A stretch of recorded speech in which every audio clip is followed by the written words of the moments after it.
and welcome to Saga Briefs, the companion series to Saga Thing, where we talk about the stories behind the sagas. I'm John. And I'm Andy. Those of you who are all caught up with your Saga Thing podcast will know that we're currently working our way through the Skald or poet sagas. Well, we're not exactly making great progress on that this summer, are we? Well, even a couple shilly-shalliers like us deserve a vacation.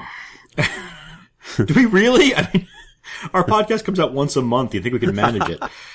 Yeah, well, let me remind you that you had a baby recently. Well, my wife did most of that, but yes. Sure. Now I have a baby, yes. Right. And you've been traveling to conferences in Iceland and touring their finest breweries with your children, I might add. Yeah. We had a great time. My sons enjoyed themselves very much. I've got stories to tell, but right now I'll just say that visiting Helgafell was probably the highlight of the trip, and that Iceland is really a great place to bring small children. Obviously there are challenges to traveling with them, but nobody wants to hear about those. Were you at all tempted to enter the mountain of Helgafell and check out what's going on in there? My ancestors didn't want me. The mountain remained closed. Oh, that's too bad. Sorry. Anyway. So what's your excuse? Well, this little thing called tenure. It's kind of important to get some articles published for that. So I've been writing a little bit. Uh-huh. Fair enough. Well, given all that's going on, I think we should take some more time off. We'll see you in the fall. No, we're finally sitting down, and I think we both enjoy doing this so much that we don't want to wait any longer. So let's get started, shall we?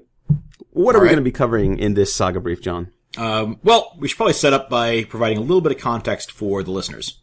All right. Now, we've already done Gunnlaug Serpentung saga, and we will be recording the saga of Hallfred Troublesome Poet very soon, we promise. Because they're neatly packaged together in the Penguin volume Sagas of the Warrior Poets. Oh, yeah. If you don't already have Hallfred's Saga and you want to read it before we get to it, we recommend you visit our website, sagathingpodcast.wordpress.com, and follow the link we provided to purchase your very own copy of the Warrior Poet Sagas. It's an excellent idea.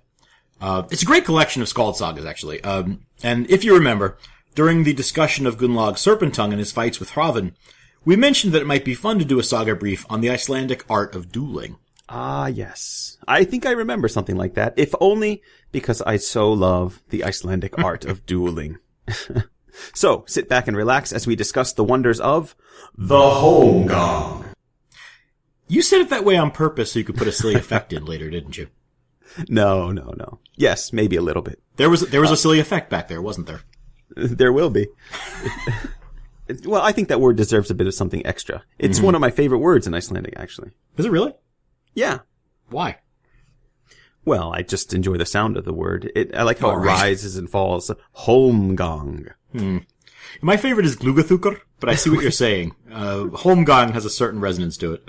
Yeah, it does. Wait a minute. Glugathukur, it's something's thick. What is thick? No, it is, Gluga is windows. Okay. And so it's a word that's used in Grettir's saga to describe a cloudy sky with windows for the moonlight to come through. Lovely. During his fight with Glom. Okay. Just anyway, fun to say. Holmgang, I like this word. It sounds way better than dueling. There's some kind of French or Latin influence going on there that I just don't appreciate. Holmgang. That sounds like an event to me. Okay. But my love for the term goes back to those bygone days of grad school when I started dabbling in medieval revenge narratives. Ah, I see the connection now. Yeah. The sagas as a storehouse of revenge narratives. Exactly. That's what drew me to them. And as I read through the sagas for the first time, I was struck by this particular term and its relevance for my fascination with vengeance and all those emotions that drive it. And that's because the Holmgang is the medieval Icelandic, or I guess I should say Scandinavian. Well, you might. I'm not sure why you would. So, to put bluntly then, the Holmgang is a medieval Scandinavian tradition of formalized dispute settlement through dueling. Ooh. But you're the definition guy, and I feel like I'm stepping on your toes here. Well, that wasn't bad. I mean, you go right ahead. I'll add a goofy sound effect later and we'll be even. Why don't you start this thing off with your very best definition of the term Holmgang? Well, it's not going to be mine, but we'll start off with the literal translation of the Old Norse Holmganga. Okay. It's a compound word. It's made up of the noun holmr, which means a small island or islet, and ganga, which means walking. Yeah, but it's much more than a casual stroll. Well, yeah, one might say it's kind of dangerous. Even life-threatening, perhaps. One can say that, yes. This is the kind of walk you can lose a limb on. Oh, that sounds lovely. How are the views? Well, I imagine they're quite lovely if you want to take them in. I doubt the participants are terribly worried about it, though. There are far more important things to pay attention to on a Holmgang. Zoega's Concise Dictionary of Old Icelandic defines it as a duel or wager of battle fought on an islet. These wagers of battle actually appear quite often in the sagas, and perhaps nowhere more prominently than in the poet sagas that we've been reading. Right, which is part of why we're doing this now. Right. And if the sagas are to be believed, these wagers of battle are in fact often fought on a small island or islet, usually somewhere near the Thing site for that region. Mm-hmm. I think we saw Holmgangs at the Althing and Gunnlaug saga already, but it also happens in Jarl saga, Ale saga, many other sagas. Right. They fight their duels on a little island, or holm, in the Axwater, the river that flows through Thingvellir. It was rather anticlimactic Holmgang for old Gunnlaug, wasn't it? Yeah, no lost limbs there. Just that minor scratch for Gunnlaug on the face, and the battle ended on a technicality. We need to talk more about that, but I guess we'll get to that later. Now, you probably didn't know this, but I've spent a lot of time on Google Earth studying panoramics of Thingvellir, kind of zooming in on little islands in the Axwater, wondering to myself, is that the island where the Holmgang was fought? Or is it that one there? Do you happen to know which one it is? I mean, you were just there. I could have saved you some time. That island has long since been lost to the ages. The Axwater has changed its levels and directions over time. When you go back and look at the Axwater near the Althing, you'll see a lot of little islands, but almost certainly not the original site of the Holmgang. Now I feel very... I'm so silly. That's incredibly depressing to learn, and I don't know why I didn't think about changing water tables and things. That's very obvious. Well, in fairness, the Axwater changed its course a number of times, sometimes with the help of man. So it's not surprising that a tiny island might have been lost. Yeah, but you've seriously just destroyed my dream of one day visiting Iceland and stepping on the little island in the Axwater where Gunnlaug got his scratch. I hope you're happy with yourself. I'll live. All right, so enough of that ridiculousness. When I first encountered the practice of Holmgang in the sagas, I really enjoyed imagining this whole romantic setting in which romantic setting? You mean talking candles and gentle piano music in the background? No, not that kind of romantic, like literary romance. Ah, literary romance. Yeah. So Fabio with his shirt off on horseback, his pecs bouncing up and down. No, that's your kind of literary romance. Let me rephrase this. I imagined like a really cool scene with two dudes battling it out on an island. Nowhere so to not run, romance at all. nowhere to hide. It's all business. And this small island setting, it's got water running all around it, and it's surrounded by a stunning landscape with blue skies and green mountains in the background. I mean, we're talking about a really dramatic scene in a movie. Oh, absolutely. But I mean, that assumes that the Holmgang is literally fought on an island. Yeah, which turns out isn't always the case, which is kind of also disappointing. I mean, when you dig into various instances of Holmganging in the sagas. I'm sorry. Did you just say Holmganging? Yeah, I did. It's like Dueling, but the old Icelandic version of it. Okay. Well, what would you say? How would you turn it into a... I would say carry on. Okay. So when you dig into the various instances of Holmganging in the sagas, you find out very quickly that the island or holm is usually more of a figurative concept than a literal one. Yeah. So what you see more often is a duel fought on land where the combatants mark out a specific area for the battle. I think in Ale Saga there's an instance where the boundaries of the duel are marked by a circle of stones. And they're often surrounded, the two combatants are often surrounded by their friends and supporters, and probably enthusiasts of the spectacle as well. But the island itself is the confined space, and not necessarily a real island. Exactly. So if you think about, the classic, fight in a schoolyard after school, right? All the kids kind of crowding around in a circle, forcing the two in the fight to stay together and finish their brawl. Right. Yeah, the most famous example of this, and the source for much of our knowledge about the Holmgang, is Cormac's Saga, and you'll find that most scholars tend to go back to Cormac's Saga for information about this practice. Which, incidentally, you can find in your copy of Sagas of the Warrior Poets. Indeed you can. It's the first one. So if you have the book, or when you have it, go to chapter 10 of Cormac's Saga for the full description, and you'll see the setup that they do. And what you'll notice, and I think I'll read this, and what you'll notice as I go through this example is vivid detail and deeply ritualistic nature of the Holmgang and how it's described. And I'm going to skip over the context and I'm going to jump right into the setup. The dueling laws had it that the cloak was to be 5 ells square, with loops at the corners, and pegs had to be put in, of the kind that had a head at one end. They were called tarses. and he who made the preparations was to approach the Tarsus in such a way that he could see the sky between his legs while grasping his earlobes and uttering the invocation that has since been used again in the sacrifice known as the Tars sacrifice. There were to be 3 spaces marked out around the cloak, each a foot in breadth, and outside the marked spaces there should be 4 strings, named hazel poles. When that was done, what you had was a hazel-poled stretch of ground. You were supposed to have 3 shields, but when they were used up, you were to go on to the cloak, even if you had withdrawn from it before. And from then on, you were supposed to protect yourself with weapons. He who was challenged had to strike. If one of the 2 was wounded in such a way that blood fell on the cloak, there was no obligation to continue fighting. If someone put just 1 foot outside the hazel poles, he was said to be retreating, or to be running if he did so with both. There would be a man to hold the shield for each one of the 2 fighting, and he who was the more wounded of the 2 was to release himself by paying duel ransom to the tune of 3 marks of silver. You know, I'm always struck by how stiff that section sounds compared to the rest of the chapter. Yeah, it's hard to read too, but it has the air of authenticity. Well, particularly when you get to the part about grasping your earlobes and watching the sky from between your legs. Yeah, and chanting something. What an odd concept.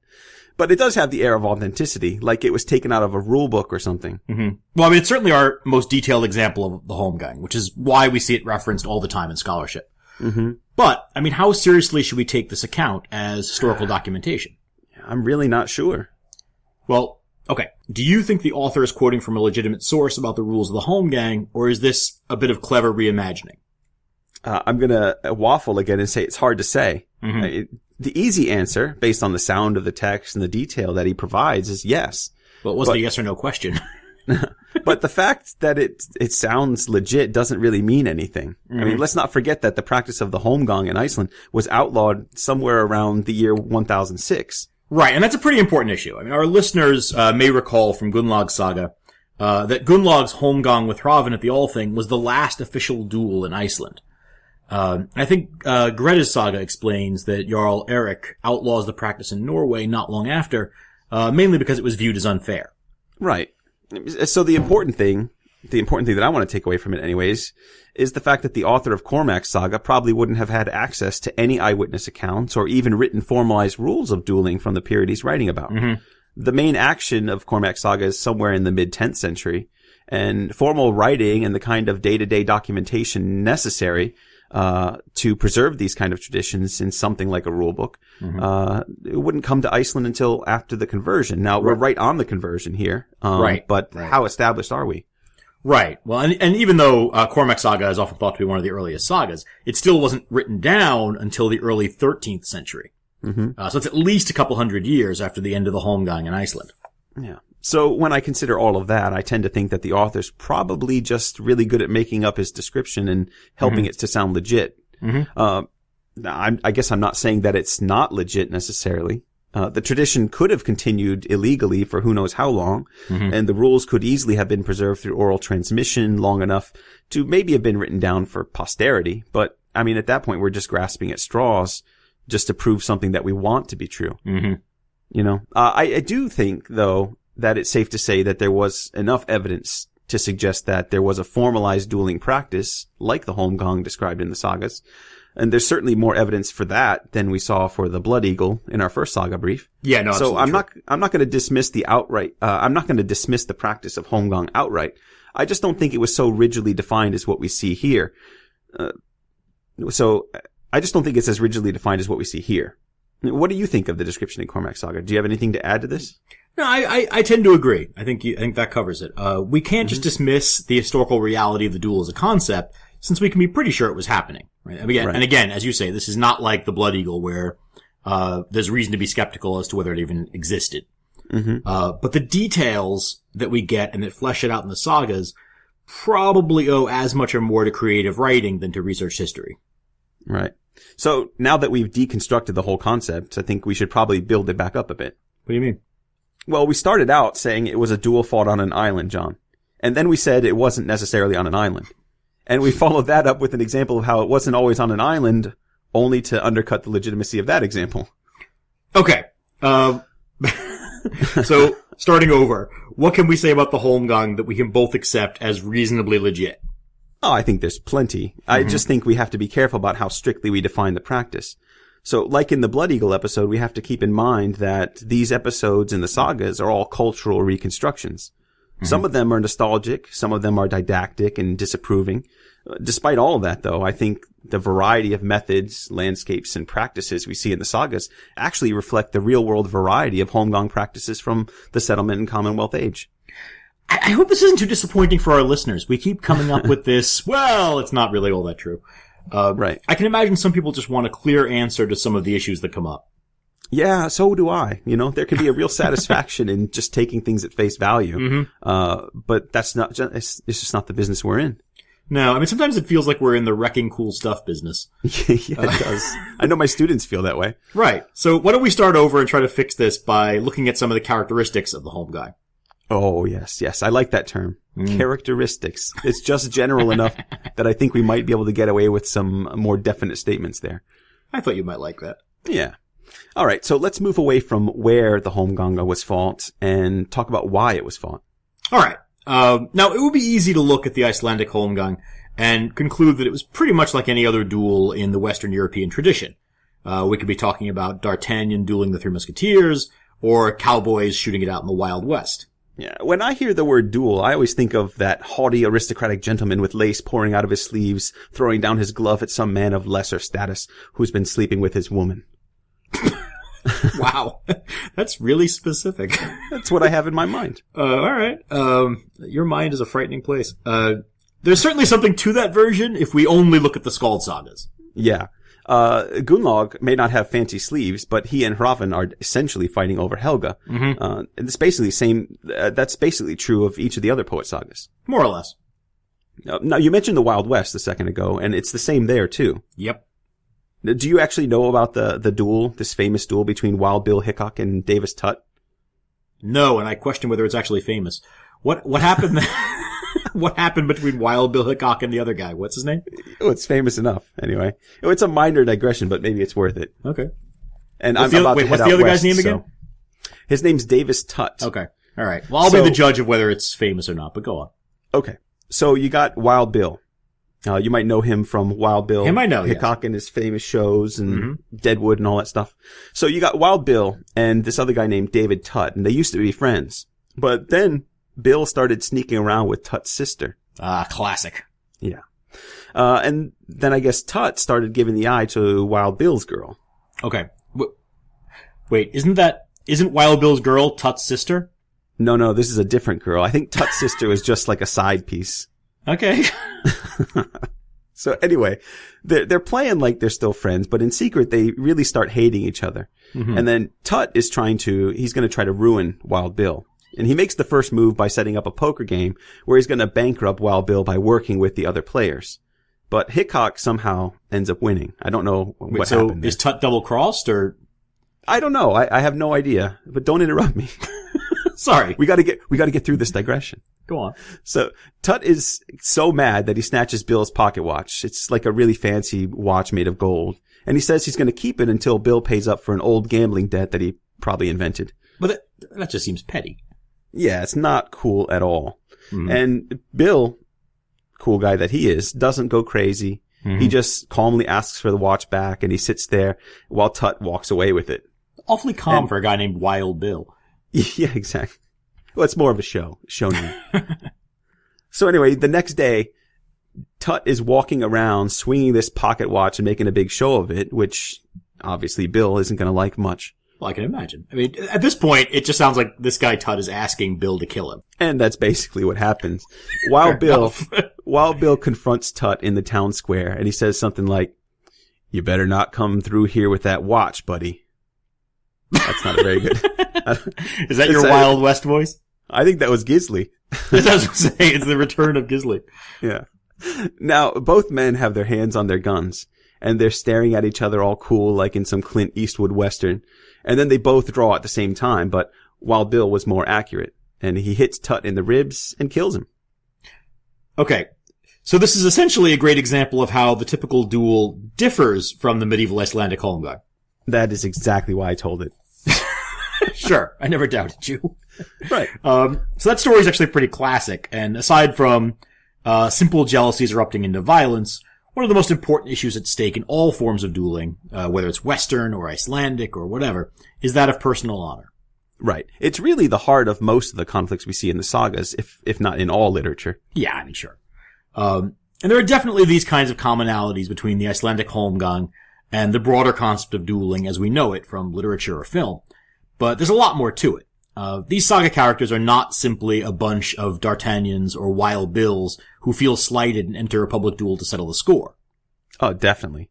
The participants in the saga dueling they're often battling over slights to their honor, but these duels are almost exclusively designed to settle a legal dispute of some sort. Right, and that's honor key. plays a big part in all of that, but it's the legal issue itself that usually drives the individuals to battle. Yeah, if we're going to talk about the Holmgang, we have to look at it primarily as an important method of dispute resolution for early Icelandic culture. This is especially true in the settlement period where the rule of law wasn't yet fully established and things are still a bit wild. So, let's get into this at long last. At long last? You're the one telling stories about the American West. But are the Wild West and the Icelandic sagas really so different? Well, I mean, there's a lot of romanticized violence in both of them, and they both privilege an outsized version of the masculine ideals of their culture. But yes, they're very different. Okay, alright. So, the typical Holmgang was a formalized method of dispute settlement used to put a definitive end to legal conflicts. Typically speaking, the Holmgang would be fought over issues involving something like property disputes, accusations of theft, seduction, and slander.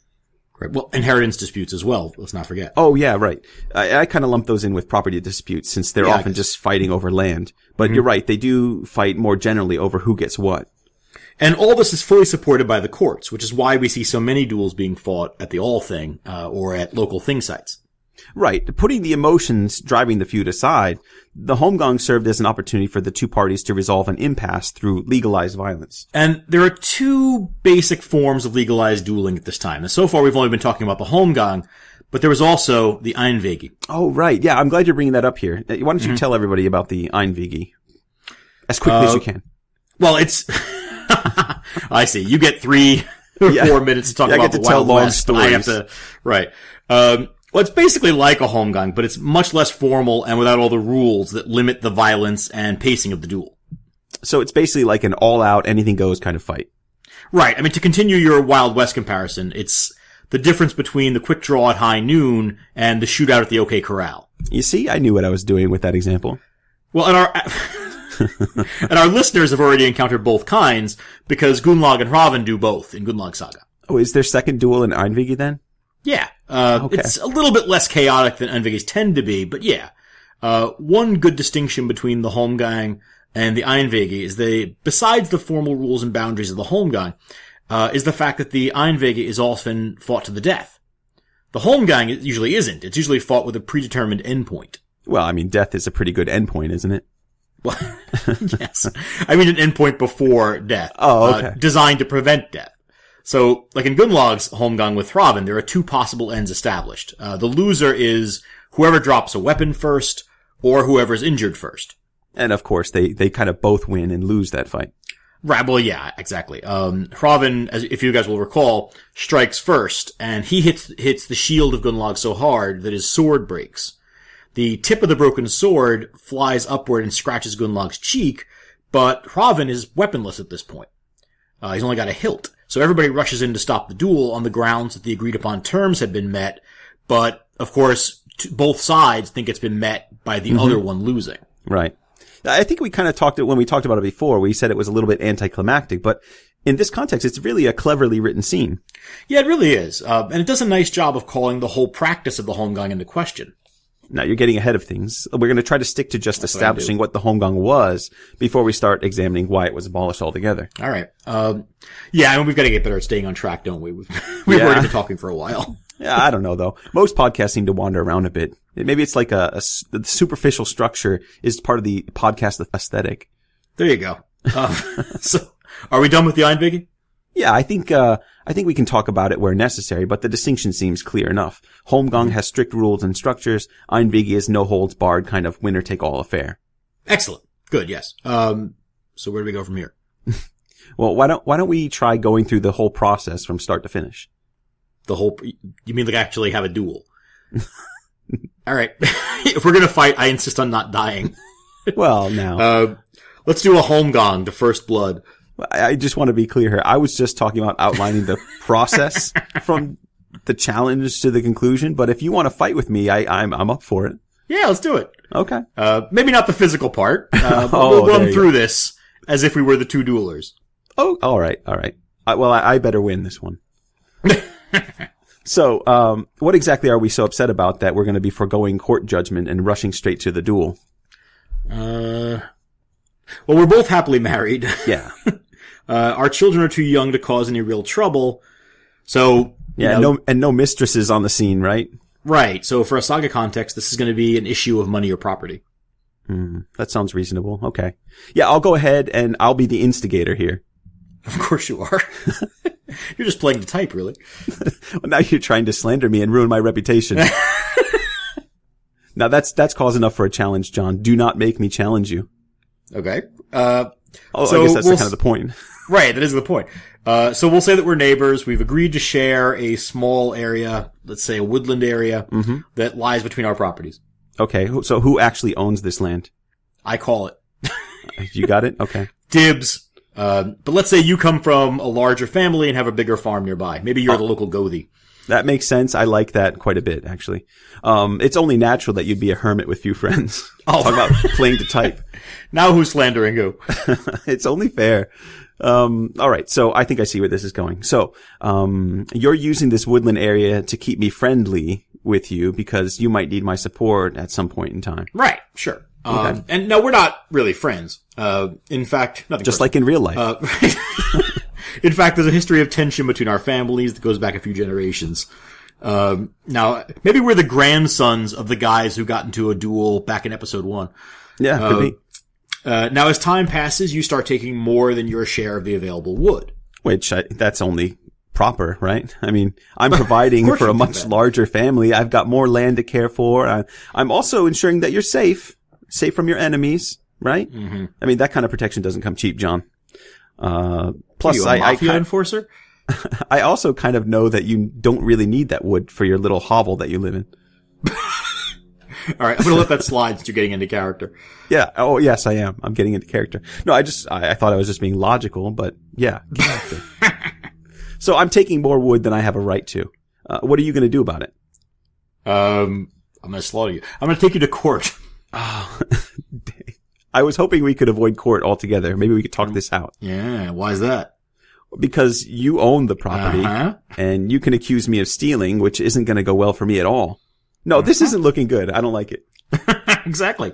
This could result in outlawry for you. Seriously? Would you really push that far? Of course I would. This is my best opportunity to be rid of you for once and all. That's pathetic. You realize that my family's not going to sit idly by and let you get away with this, right? Certainly. That's why I've been making friends with other powerful men. Your family's going to have to sit idly by or risk a major feud and the loss of everything they own. Oh, great.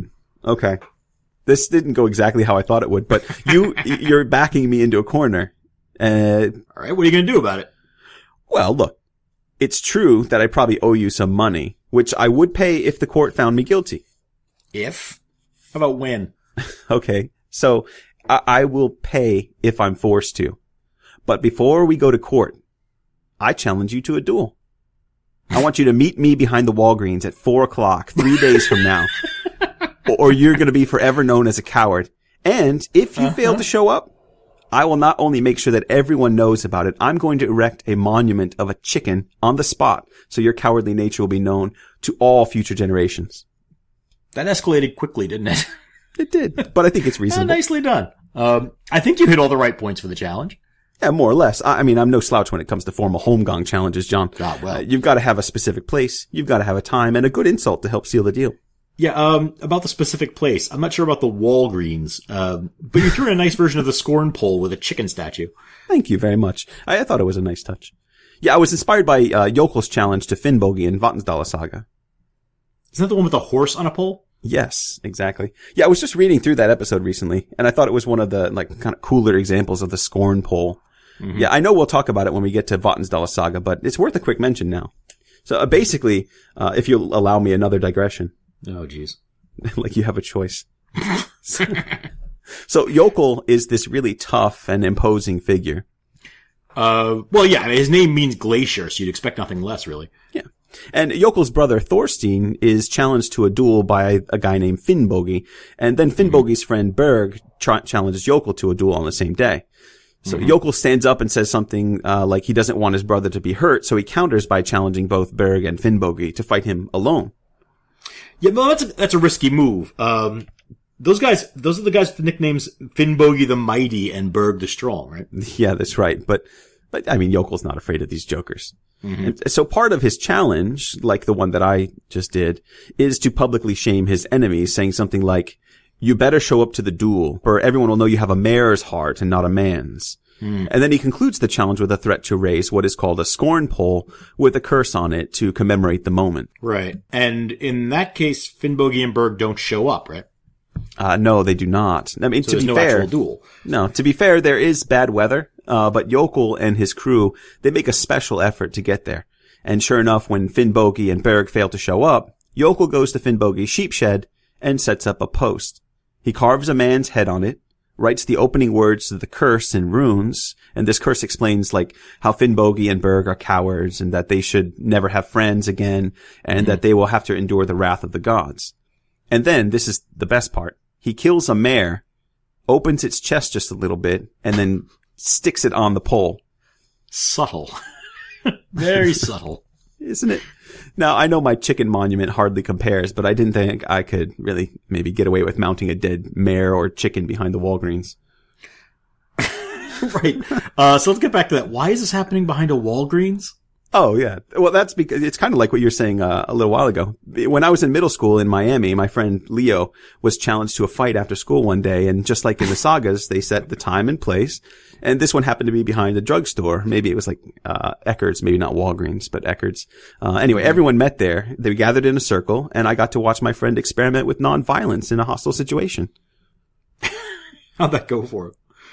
Well, I seem to recall him getting pushed around a lot, maybe thrown down a few times. Some swear words maybe were exchanged, but his passive resistance kept him from getting punched. Gandhi would be proud. Gandhi. He's a miniature Gandhi. I think so. Anyway, now back to our feud. We've got the formal challenge out of the way, right? Yeah. So we'll meet in 3 days behind the Walgreens, I guess. Sure. And unlike Finnbogi and Berg, I'm going to be there. So you can save whatever money you're going to spend on your chicken monument. Oh, that's generous of you. So, what do we do while we wait for this Holmgang? I was kind of hoping to just kill you as soon as possible.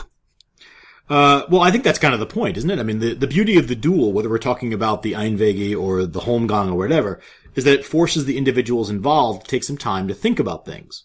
Oh, so it's kind of like the 10-day waiting period before you can buy a gun.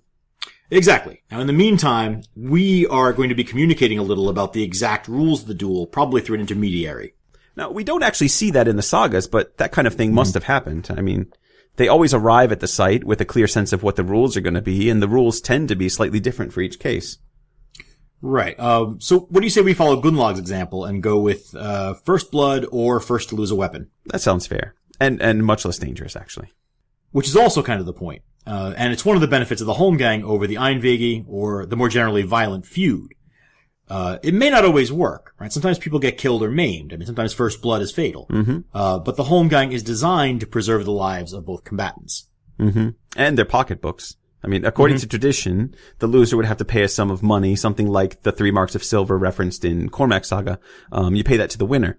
And that's a decent amount of money, but it's nothing too outlandish. Much better, I think, than a feud and the cost of compensating a family for a killing or multiple killings. Right. I mean, compare that to 200 pieces of silver for a death. Yeah. Feuding is much more expensive and obviously far more dangerous. So again, the idea is to preserve life through the duel and help forestall a feud or greater violence. I think we should agree about what's at stake here, besides the 3 marks of silver. Okay. If you win, you get to use my woodland as much as you like, but you can take no further retribution against me for opening the case. All right, that's fair. And how about if you win, I just won't use the woodland anymore. That's hardly a balanced victory. Why? I mean, we are just fighting over access to this land, right? That's how you see it, but, you know, you're a Gothi. You got more power than I do. I need to get something out of this. So what do you want?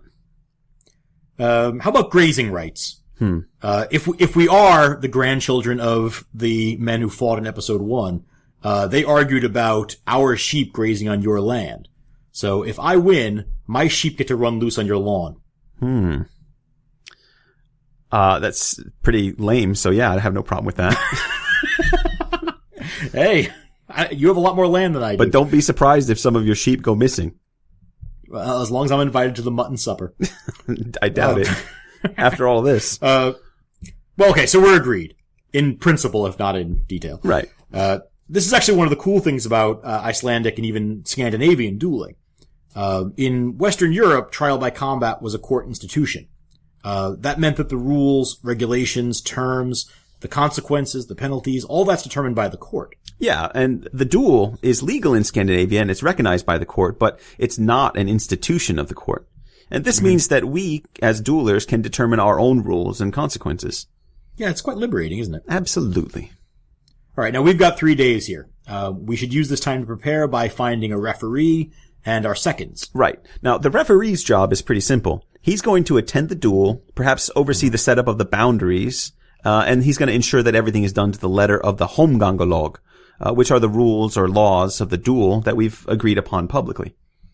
Yeah, I mean, he's got an important job. He's just like an arbitrator in a feud resolution, which the Holmgang basically is.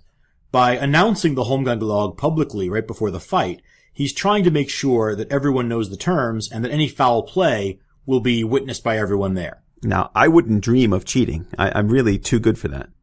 That's what you say. I would still prefer a public declaration. All right. So now we also need to find our seconds.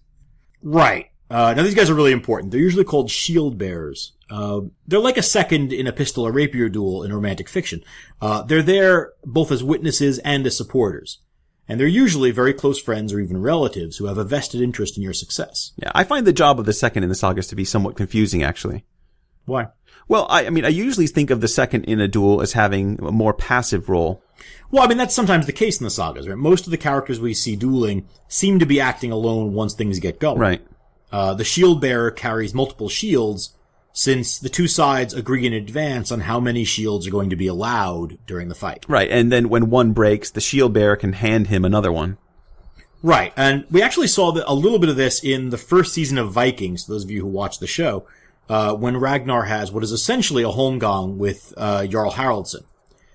They have, I think it's a 3-shield agreement, but then they decide to forego the shields altogether just to sort of prove how manly they are. Oh, that's right. Yeah, but sometimes though, the sagas can be quite ambiguous, and this is where my questions come in. They're ambiguous about what exactly the shield bearer does. What's his role in the Holmgang? There are times when the shield bearer is much more involved, and I'm thinking specifically here of the duel in Cormac's saga, where Cormac acts as the second for his friend Steinar, and it's very specific about what Cormac is doing. Let me read a little bit of that when I find the book. Why don't you?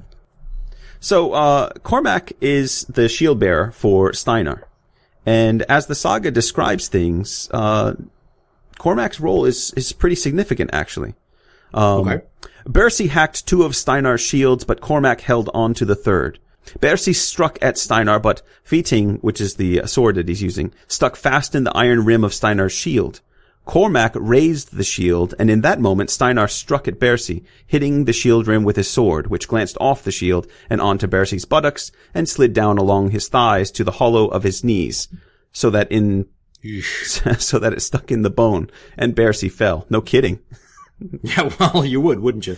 Right. I mean, that's an interesting moment. Gross, but an interesting moment. It seems to work on the same principle as feuds generally. Right? Your conflict is shared by your friends. Right. And so relying on a friend for your safety becomes almost like a performance of that collective responsibility. Yeah. Yeah, that's quite possible. If this account is describing the duel accurately, though, the shield bearer was expected to physically block the blows aimed at their partner.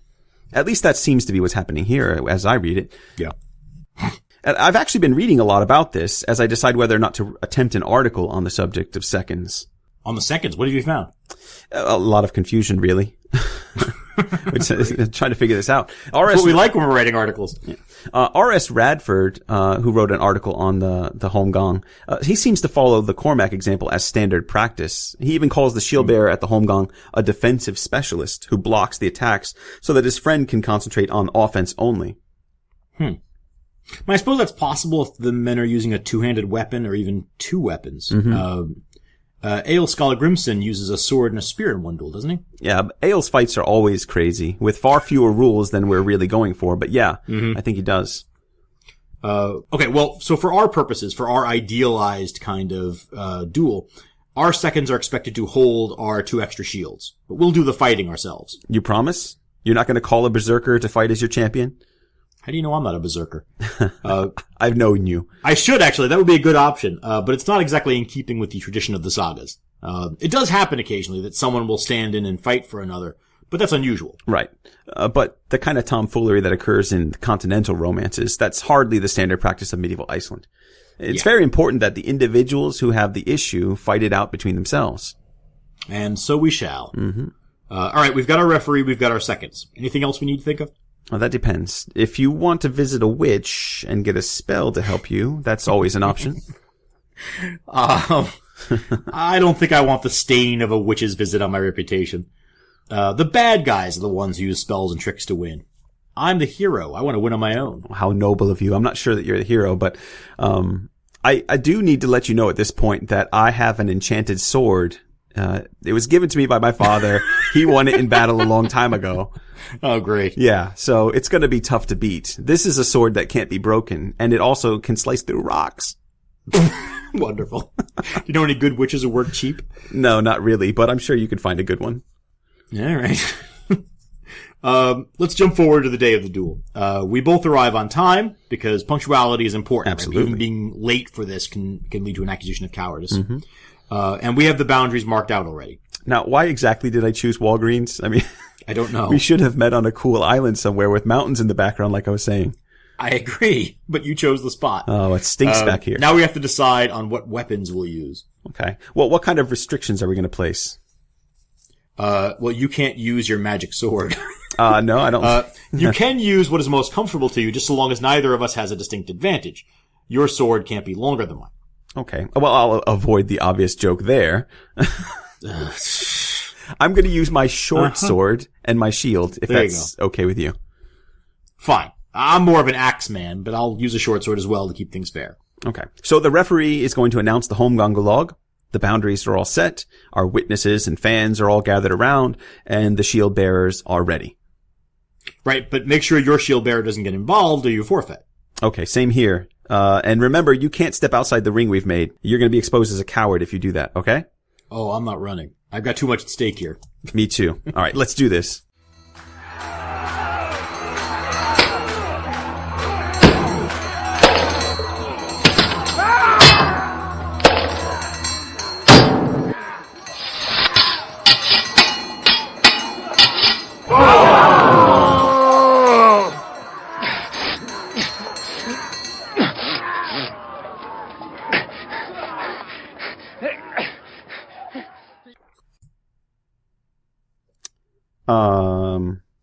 I'm tired. So what's quite a battle.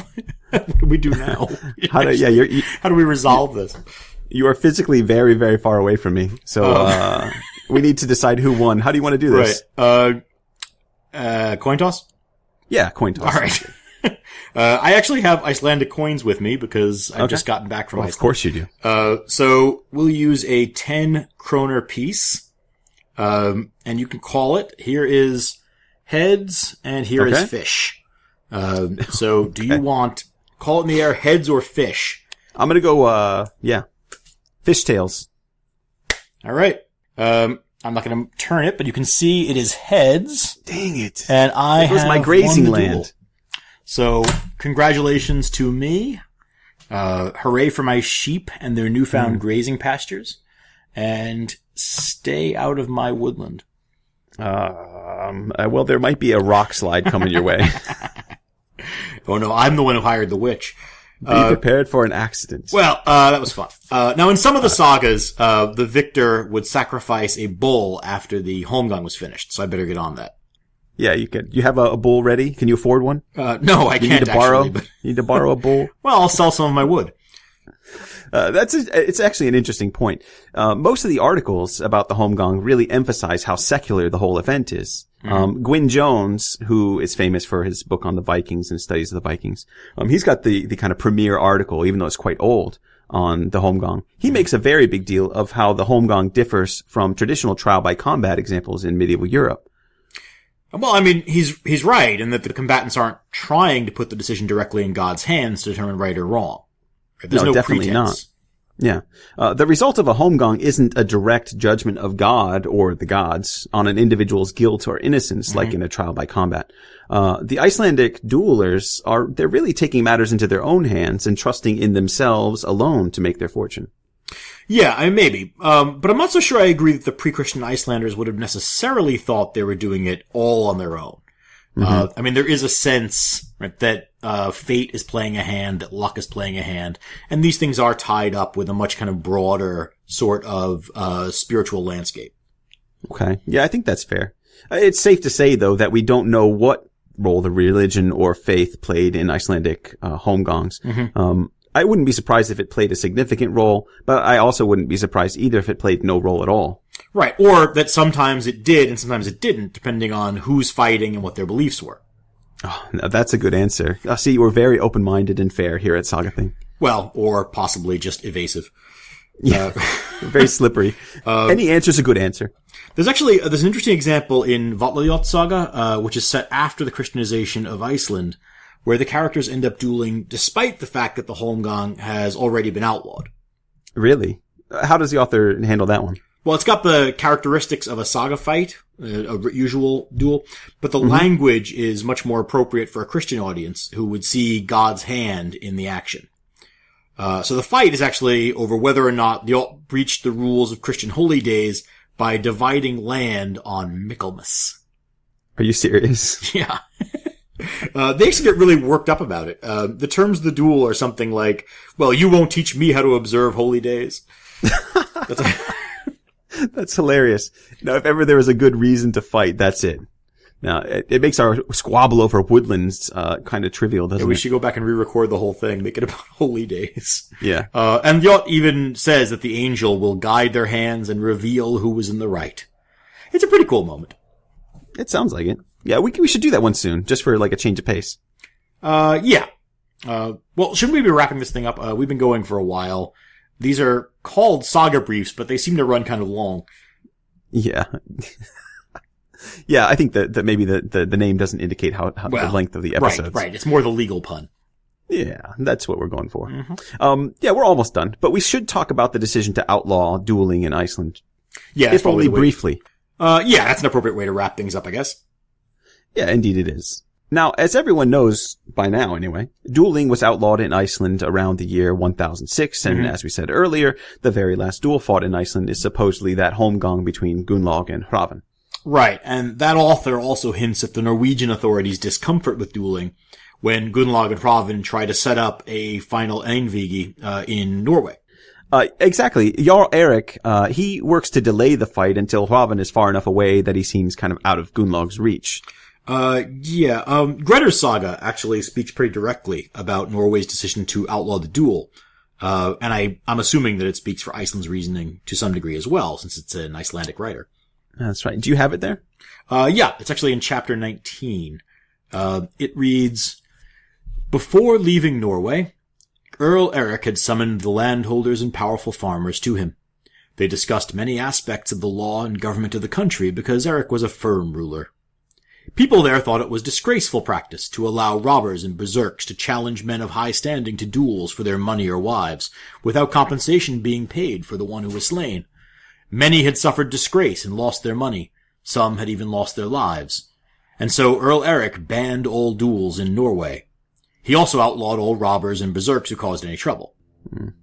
Yeah, I like that passage. And I think we see in the sagas generally they make a great case for that particular view. I mean, think about all the cases where a young upstart who's good with a sword takes advantage of those weaker than himself. Right. I mean, Right in our very first Saga episode, we talked about Hrafnkel fighting duels to increase his wealth and establish himself without having to pay compensation. Right. And the same thing in Eyrbyggja Saga with Thorolf Twistfoot, picking a duel with Ulfar the Champion, who's at that point a very old man. Yeah. So there's definitely a problem with men using the Holmgang and the Einvigi to circumvent the legal system. But that's only part of the story. Yeah, no, it's a lot more complex. I mean, we know that sometimes the duel was an effective tool for preventing injustice in a corrupt court. I think it comes up as a last recourse for justice just as often as it works to circumvent justice.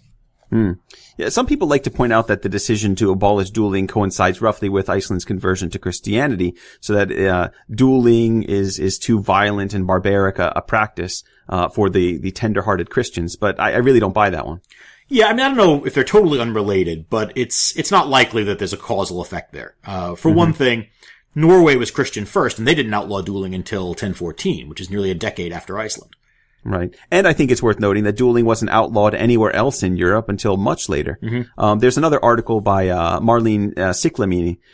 It's called The Old Icelandic Duel. She tells us that the Christian courts had no problem with dueling and trial by combat. I think we all know that. But she also notes some abbeys even kept their own champions to defend them in their legal proceedings. And even priests sometimes took part in the occasional duel. Really? Yeah. Well, okay. I want to read that now. But that's a different subject and a different podcast. It does seem unlikely that the church had anything to do with the Icelandic ban directly. Especially because it's also, remember, so weak in Iceland during this time. Yeah, incidentally, do you know when England outlawed dueling? It depends on what you mean by dueling and by outlawed, for that matter. Here we go. No. I'm saying there are still honest-to-goodness duels being fought in the 19th century under Queen Victoria, but not many. Yeah, absolutely. I mean, and dueling kind of continues. I was thinking, according to the Siklamini article, she references, something happening in 1818 where they decide to outlaw duels, legally. But I'm sure they kept doing it afterwards because it's part of a tradition, right? Yeah, I mean, so the last recorded one, I think, is in the 1840s sometime. And in that case, the survivor, the winner of the duel was then called into court, for murder, right? I mean, because that's essentially when you break it down and you remove the social sanction for it, dueling is just killing somebody. And so he was brought into court, and tried, but he was then let go because he argued and had witnesses that it was a duel.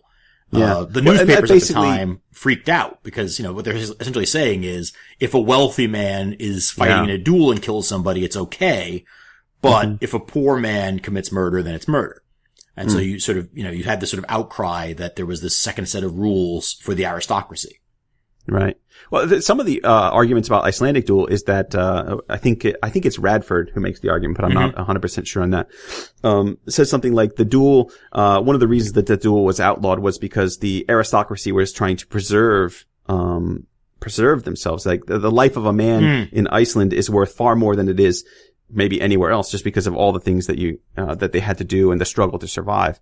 And so the aristocracy doesn't want their men dying in these battles over honor. And so they make a strong effort to outlaw dueling to preserve these young men's lives. So, and you kind of see that with Gunnlaug and Hrafn, right? Yeah. Everyone's rushing in to say, don't fight, because they're young and they have a lot of potential and all that kind of stuff. Now, there's one other interesting question regarding the end of dueling in Iceland that I wanted to ask you before we close this off. Again, R.S. Radford, he makes this claim in his article. It's called Going to the Island, a Legal and Economic Analysis of the Medieval Icelandic Duel. It's Southern California law review. It just sounds riveting. Yeah. It's not that long though. Anyway, his basic thesis is that the abolishing of the Holmgang helped to contribute to the breakdown of social order and thus the chaos that erupted in the 13th century. Really? That strikes me as kind of a Freakonomics approach to Icelandic history. A Freakonomics? So why don't you explain what you mean by that? Freakonomics, for those who haven't read the book, the author of Freakonomics takes seemingly unrelated events, sort of chooses one thing in history, and then argues for its effect, sort of it popping up as the cause of something else that happens. Okay. And so to me, like taking this sort of and saying that this outlawing of the duels in the early 11th century, 2.5 centuries later leads to the collapse of the culture is kind of seems excessive. might be being a little bit unfair though, because he's saying it's a contributing factor. It helps to contribute to the breakdown, which could be fair. I'm not sure that I completely buy that, just because it seems like what's happening in Iceland at that time, and I think in my opinion, what's really happening is that they are kind of protecting their own and seeing the silliness of the loss of life over these honor duels and the way that the law was being circumvented, as I tried to do to you, right? Right. I was in a no-win situation, so I'm going to challenge you to a fight because I could probably win that. But you make the argument then that in the 13th century, I mean, what really sort of breaks down the social order is not, rich men fighting one-on-one duels. It's large numbers of men fighting on behalf of wealthy men who are just tearing the countryside apart. But I guess you'd almost think, that maybe reinstituting the duel might have stopped the collapse or at least helped to slow it down. But I don't know that outlawing the duel sort of causes these large-scale battles. I can only imagine what he's thinking of is that it takes the power away from the have-nots to defend themselves in corrupt courts. And certainly if you're looking at, as we move towards the 13th century, these more powerful families end up ruling the courts and buying decisions or forcing decisions, which, like we saw in Bondamana Saga and others, that's a big problem. So I guess that issue of helping to correct a corrupt court through the duel is something that Radford's very interested in. But again, that's a small thing. And I think in the year 1006, they're definitely trying to preserve life, and they're trying to solve a problem that they see with the use of dueling to circumvent the legal structures that keep order in society. And I think that does it. That brings this saga brief to a close. And we didn't cover everything, but I'm confident that you heard more than you wanted to. That sounds a little bit negative. Well, I'm going to say, I hope that you all enjoyed our saga brief on the Holmgang. We'll be back very soon with a new episode of Saga Thing when we cover the saga of Hallfred the Troublesome Poet. In the meantime, we'd like to ask our faithful listeners to post a review of our podcast on iTunes, Stitcher, or whatever source you use to download Saga Thing. Yes, we want to get the word out there, and your reviews and ratings will help us to get noticed. We really appreciate that extra effort, and thank you for listening. Until next time, everybody. Bye for now.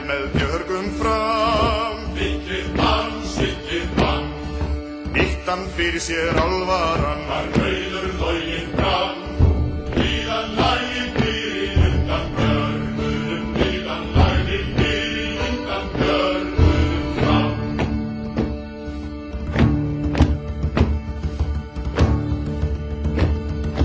Let me read a little bit of that when I find the book. Why don't you? I'll do a little soft shoe until you find your place.